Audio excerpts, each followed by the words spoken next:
Hi friends, welcome to Bella's Stitchery. It's Fast Craft Friday, and today I'm going to show you how I made this beautiful Shabby Chic mixed media collage scrapbook layout.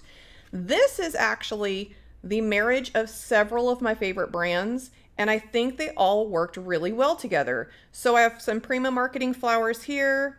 49 in Market has these new collage stacks.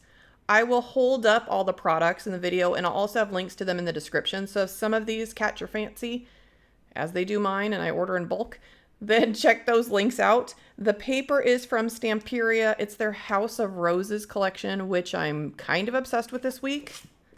Look at the tags on the back side. Oh, let me show you this other paper here. It's a really cute paper collection. But I liked that this was neutral enough that I could build on it, but still see some of the pretty illustrations. And this chipboard is from Scrapaholics. So let's get started. It is a very messy project, as you can see, but I don't know any other way. So let's make stuff.